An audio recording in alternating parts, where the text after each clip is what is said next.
Hi friends, welcome back to my channel. ನಾನು ನಿಮ್ಮ ಕಾವ್ಯ. ಇದೇ ಮೊದಲನೇ ಸತಿ ನನ್ನ ವಿಡಿಯೋ ನೋಡ್ತಿರೋರಾಗಿದ್ದರೆ ಪ್ಲೀಸ್ ಸಬ್ಸ್ಕ್ರೈಬ್ ಮಾಡಿ, ಸಪೋರ್ಟ್ ಮಾಡಿ. ಹೆಚ್ಚು ಹೆಚ್ಚು ವಿಡಿಯೋಗಳಿಗಾಗಿ ಬೆಲ್ ಐಕಾನ್ನ ಪ್ರೆಸ್ ಮಾಡಿ. ಈಗ ಚಿಕನ್ ಗ್ರೇವಿ ಹೇಗೆ ಮಾಡೋದು ಅಂತ ನೋಡೋಣ. ಒಂದು ಬಾಣಲಿಗೆ 2 ಸ್ಪೂನ್ ಎಣ್ಣೆ, ಒಂದು ಮೀಡಿಯಮ್ ಸೈಜ್ ಈರುಳ್ಳಿ ಹಾಕ್ಕೊಂಡು ಚೆನ್ನಾಗಿ ಫ್ರೈ ಮಾಡ್ಕೊಳ್ಳಿ. ನಾನಿಲ್ಲಿ ಅರ್ಧ kg ಚಿಕನ್ ತೊಗೊಂಡಿದ್ದೀನಿ, ಹಂಗಾಗಿ 1 ಈರುಳ್ಳಿ ತೊಗೊಂಡಿದ್ದೀನಿ. ನೀವು ಕ್ವಾಂಟಿಟಿ ಮೇಲೆ ತೊಗೊಳ್ಳಿ. ಈಗ ಚೆನ್ನಾಗಿ ಬ್ರೌನ್ ಕಲರ್ ಬರೋ ತನಕ ಫ್ರೈ ಮಾಡ್ಕೊಳ್ಳಿ. ನಂತರ ಚಿಕನ್ನ ಅರಿಶಿನ ಪೌಡರ್ ಹಾಕಿ 2-3 ಸತಿ ತೊಳೆದಿಟ್ಕೊಂಡಿದ್ದೀನಿ. ಅದನ್ನು ಈಗ ಹಾಕಿ ಚೆನ್ನಾಗಿ ಒಂದು ಸಲ ಮಿಕ್ಸ್ ಮಾಡ್ಕೊತೀನಿ. ಮಿಕ್ಸ್ ಮಾಡ್ಕೊಂಡಿದ ನಂತರ ಒಂದು ಅರ್ಧ ಸ್ಪೂನಷ್ಟು ಅರಿಶಿನ ಪೌಡರ್ ಹಾಕ್ಕೊಂಡು ಮಿಕ್ಸ್ ಮಾಡಿ ಒಂದು 5-6 ನಿಮಿಷ ಪ್ಲೇಟ್ ಹಾಕಿ ಹಾಗೆ ಬೇಯೋದಕ್ಕೆ ಬಿಡಿ. ಅದು 5 ನಿಮಿಷ ಆದ ನಂತರ ಅದರಲ್ಲಿರೋ ನೀರು ಬಿಟ್ಕೊಂಡಿರಬೇಕು. ಆವಾಗ ಅದು ಅರ್ಧ ಕುಕ್ ಆಗಿದೆ ಅಂತ ನೋಡಿ. ಈ ಕಂತ ಬಂದ ನಂತರ ನೀವು ಒಂದು ಸತಿ ಸೌಟಲ್ಲಿ ತಿರುಗಿಸ್ಕೊಂಡು ಒಂದು ಟೊಮೊಟೊ ಹಾಕ್ಕೊಳ್ಳಿ. ನಾನು ಇಲ್ಲಿ ಹುಳಿ ಟೊಮೊಟೊ ಆಗಿರೋದ್ರಿಂದ ಚಿಕ್ಕದು ತೊಗೊಂಡಿದ್ದೀನಿ. ನೀವು ಬಾದಾಮಿ ಟೊಮೊಟೊ ಆಗಿದ್ದರೆ ದೊಡ್ಡದೇ ತಗೊಳ್ಳಿ. ನಂತರ ನಾನು ಖಾರದ ಪುಡಿ ಮತ್ತು 1 ಸ್ಪೂನ್ ಗರಂ ಮಸಾಲ, 1 ಸ್ಪೂನ್ ಖಾರದ ಪುಡಿ, ರುಚಿಗೆ ತಕ್ಕಷ್ಟು ಉಪ್ಪು ಹಾಕ್ಕೊಂಡು ಮಿಕ್ಸ್ ಮಾಡ್ಕೊಳ್ಳಿ. ನಾನಿಲ್ಲಿ ಉಪ್ಪು ಸ್ಕಿಪ್ ಆಗಿಬಿಟ್ಟಿದೆ.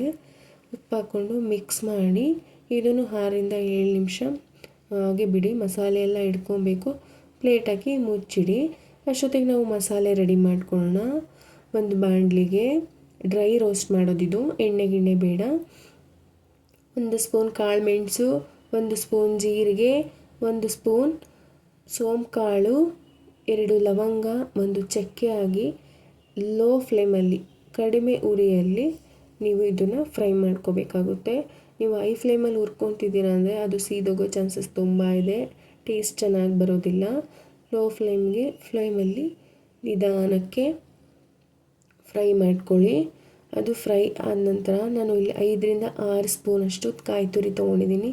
ನೀವು ಕ್ವಾಂಟಿಟಿ ಮೇಲೆ ತೊಗೊಳ್ಳಿ, ಜಾಸ್ತಿ ಕಾಯಿ ತುರಿ ಹಾಕ್ಕೊಬೇಡಿ. 5-6 ಸ್ಪೂನ್ ತೊಗೊಳ್ಳಿ ಸಾಕು. ಅದನ್ನು ಬ್ರೌನ್ ಕಲರ್ ಆಗಬೇಕು. ಕಾಯಿ ಕೂಡ ಬ್ರೌನ್ ಕಲರ್ ಆದ ನಂತರ ನೀವು ತಣ್ಣಗಾದ್ಮೇಲೆ ಅದನ್ನು ಪೇಸ್ಟ್ ಮಾಡ್ಕೋಬೋದು. ನೋಡಿ ಈ ಥರ ಬರಬೇಕು. ಅದನ್ನು ತಣ್ಣಗಾದ್ಮೇಲೆ ನೀವು ಪೇಸ್ಟ್ ಮಾಡ್ಕೊಂಡು ಇಟ್ಕೊಳ್ಳಿ. ನೋಡಿ 5 ನಿಮಿಷ ನಂತರ ತೆಗೆದು ನೋಡಿದರೆ ಈ ಥರ ಉಪ್ಪು ಖಾರ ಎಲ್ಲ ಇಟ್ಕೊಂಡಿರುತ್ತೆ. ಇದು ಕರೆಕ್ಟ್ ಅಂತ. ಈಗ ಅದು ನಾವು ಪೇಸ್ಟ್ ಮಾಡ್ಕೊಂಡಿರ್ತೀವಲ್ವ, ಮಸಾಲೆ ರೆಡಿ ಮಾಡ್ಕೊಂಡಿದ್ವಲ್ಲ, ಅದನ್ನು ಪೇಸ್ಟ್ ಮಾಡ್ಕೊಂಡಿರ್ತೀವಲ್ವ, ಅದನ್ನು ನಾವು ಚಿಕನ್ ಒಳಗೆ ಸೇರಿಸ್ಕೊಳ್ಬೇಕು.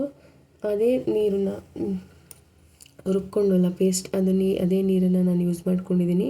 ತುಂಬ ನೀರು ಹಾಕ್ಕೋಬೇಡಿ, ತುಂಬ ತೆಳುವಾಗೋ ಚಾನ್ಸಸ್ ಇರುತ್ತೆ. ನೋಡ್ಕೊಂಡು ಹಾಕ್ಕೊಳ್ಳಿ. ಇದು ಚಿಕನ್ ಗ್ರೇವಿ ಆಗಿರೋದ್ರಿಂದ ಸ್ವಲ್ಪ ನೀರು ಕಡಿಮೆನೇ ಹಾಕ್ಕೊಳ್ಳಿ. ಇಲ್ಲಿ ಈ ಹಂತದಲ್ಲಿ ಉಪ್ಪು ಖಾರ ಚೆಕ್ ಮಾಡ್ಕೊಳ್ಳಿ. ನನಗೆ ಉಪ್ಪು ಕಡಿಮೆ ಇತ್ತು, ಹಾಗಾಗಿ ನಾನು ಸೇರಿಸ್ಕೊಂಡಿದ್ದೀನಿ. ನೋಡಿ ಈ ಥರ ಎಣ್ಣೆ ಬಿಟ್ಕೊಂಡು ಬರಬೇಕು. ಆವಾಗ ಚಿಕನ್ ಗ್ರೇವಿ ರೆಡಿ ಆಯಿತು ಅಂತ ಅರ್ಥ. ಒಂದು ಸಲ ಸೌಟಲ್ಲಿ ಕಲಗಿಸ್ಕೊಂಡು ನಾನು ಕೊತ್ತಂಬರಿ ಸೊಪ್ಪು ಹಾಕ್ಕೊಂಡಿದ್ದೀನಿ.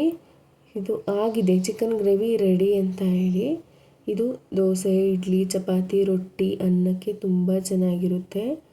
Thank you.